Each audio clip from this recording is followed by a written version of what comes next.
Hey, great to hear from you. How's it going? What's on your mind today? My name is Maimoona AIwali and I'm a student of Rehan College, Korangi Campus. Today is my second conversation. My conversation topic is how to find unique voice. That's a fantastic topic, Ramna. I'd love to dive into that with you. When you say unique voice, do you mean like a personal style in your writing or creativity, or more about how you express yourself in general? Now my first question is what does creativity means to you personally? Great question. For me, creativity is really about connecting dots in new ways, whether that's through words, images, or even ideas. It's that spark that makes something feel fresh or uniquely yours. What about you? How do you experience creativity? Okay. Now my second question is why it is important to have a unique creativity voice. Oh, that's a really powerful question. I think having a unique creative voice is important because it sets you apart, both in how you express yourself and how others relate to you. It gives your work authenticity and makes people really connect with what you're doing. What do you think? Does that resonate with you? Okay, so my question is how can self-awareness help in discovering your creativity? Yeah, that's a great connection. The internet is like this huge playground for inspiration, right? You can explore so many different places, see how others express themselves, and even experiment with new tools. So it's like a constant flow of ideas that can really unlock your creativity. Okay. What role do personal experience play in shaping creativity? Oh, personal experience is huge. I think a lot of our most original creative work comes from what we've lived through, our emotions, challenges, and little moments. When you tap into that, your voice feels really genuine and it just resonates more deeply with others. Okay, so how can failures help you grow creativity? That's a really powerful one.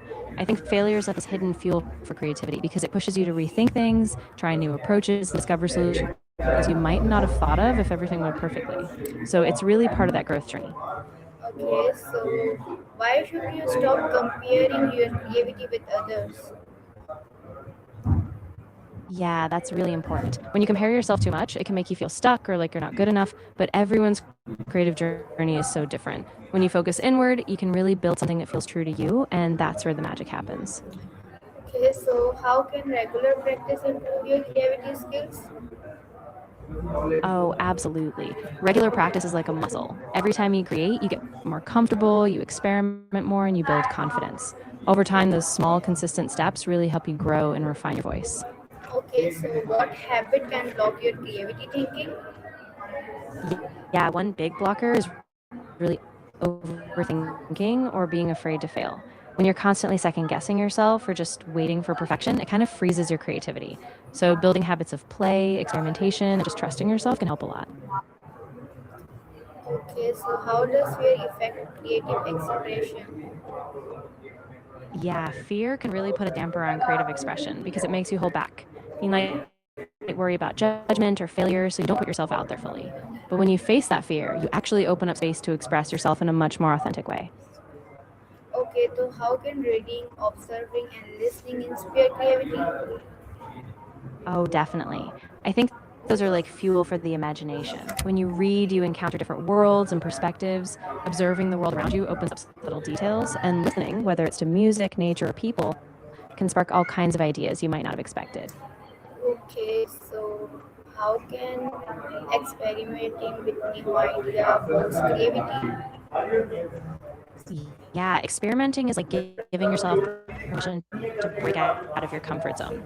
When you try new ideas, no matter how wild or small, you discover fresh possibilities. It keeps your mind open, and sometimes the most unexpected experiments lead to your biggest breakthroughs. Okay, so what is the role of imagination in finding your voice?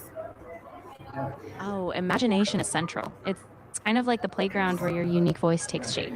When you imagine, you can envision possibilities that haven't been realized yet. So it really helps you step beyond limits and discover something truly personal. Okay, so how does feedback help refine your creativity voice? Yeah, feedback is so valuable. When others share their perspectives, it helps you see your work from a different angle. It can highlight strengths you didn't notice or show areas where you can grow. And when you take that feedback, you refine your voice in a way that's clearer and more impactful. Okay, so what is the difference between copying and inspiration?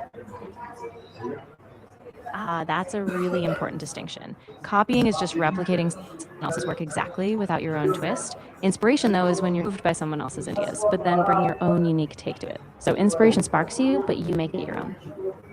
Okay, so how can silence and reflection improve creativity? Oh, absolutely. Silence and reflection give your mind space to process and wander.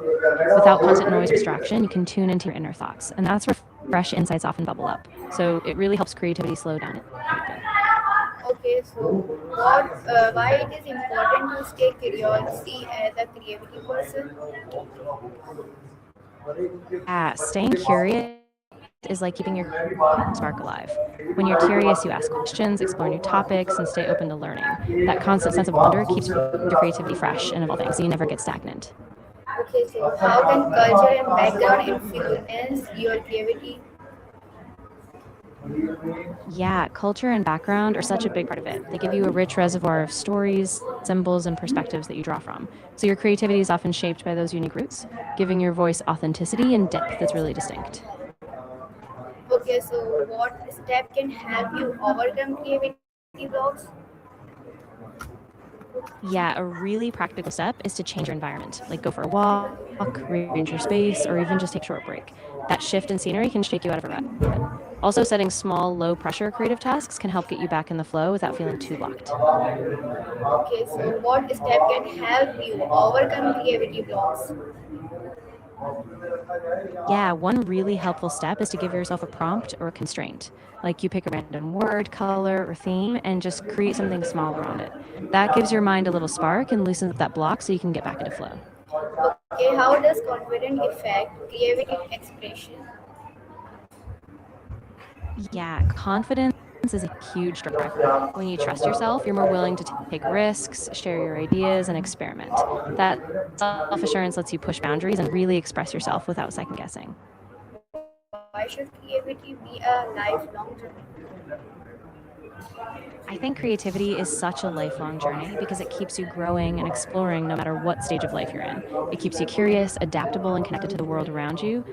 So it never gets old and you never stop discovering. Okay, how can daily journey life help discover your unique voice? Yeah, daily journaling is awesome for that. It gives you a regular space to just let your thoughts flow.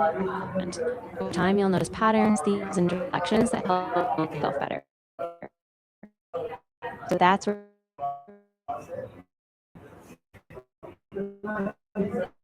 your unique voice really emerges. Okay, this